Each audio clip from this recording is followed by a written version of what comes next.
What are the best settings for this monitor?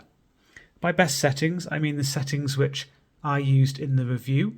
According to my own preferences, they worked on my unit and they worked according to the colorimetric targets which I go for in reviews. The best settings for everyone will be different depending on your individual preferences and also your unit.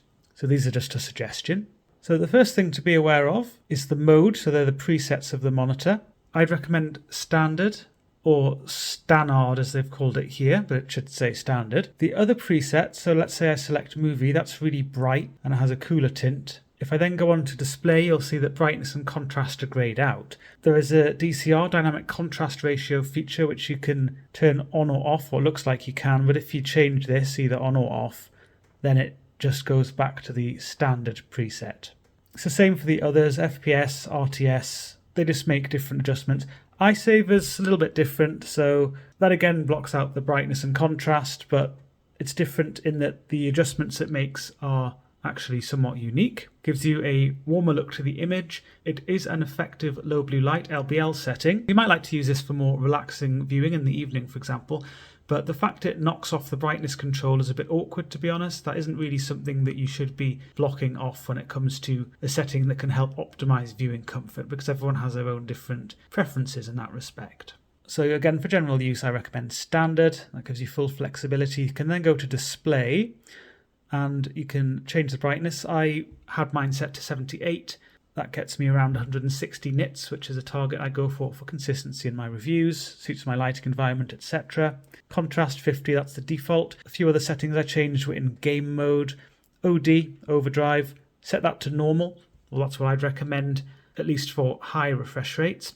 If you are spending a lot of time and you're using VRR at lower refresh rates, or you're setting the monitor to a static 60 Hz, for example, I'd actually recommend setting the overdrive to off, because otherwise there's a lot of overshoot. It's very strong.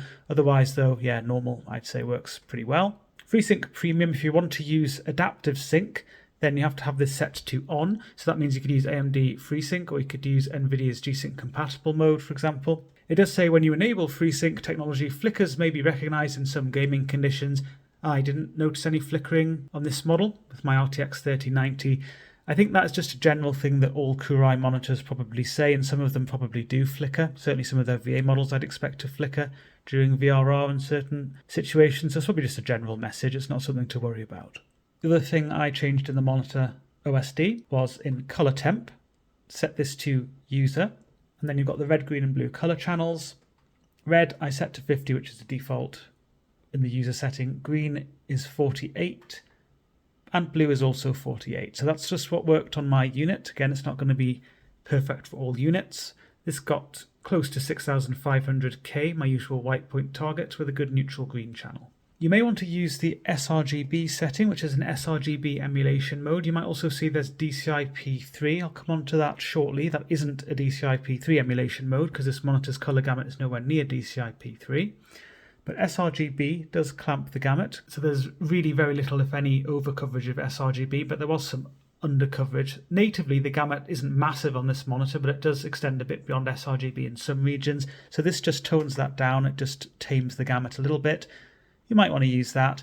You can adjust the brightness with the sRGB setting, so that's a good flexibility to have, but you can't adjust the contrast. You can't adjust color either, because that would mean setting that to user. You can't adjust the color channels, I should say. You can also adjust gamma. There are two gamma settings, gamma 1 and gamma 2, with gamma 1 being closer to, well, on my unit at least, closer to 2.2, and gamma 2 being closer to 2.4 on average. So yes, you might prefer sRGB. Otherwise, if you want to change the color channels and just use the native gamut, you can select user.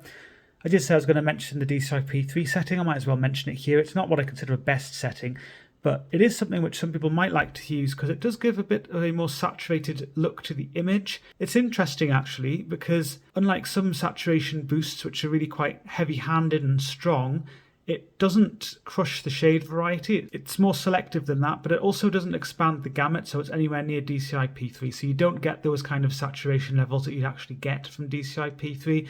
It really is just a filter, quite an interesting filter, and some people might like how it looks. It just does give a bit more of a deep or somewhat more saturated look to certain shades. A bit of a punchier look overall. Not good for color accuracy, regardless of the color space you're working in, but it's just something which you may subjectively like. But as I recommended, I'm sticking to user, made a few adjustments there. Changed the brightness, made sure OD was set to normal, and turned on AMD FreeSync so I can use adaptive sync.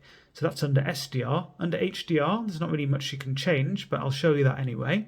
So I've now got HDR active in Windows. You'll see a lot of the menus grayed out now. You can't change brightness, for example. You can't access the color temp menu, so you can't change the color channels. You can't change the gamma setting, that's also grayed out. So really very restricted in what you can do.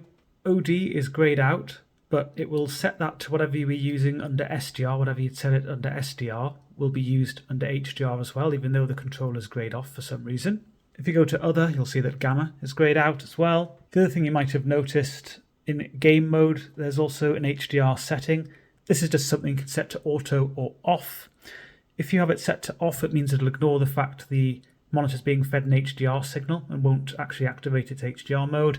If you have it set to auto, then when it's fed an HDR signal, it will use its HDR mode. If it's fed an SDR signal, it will switch that off as you'd expect, go back to normal SDR operation.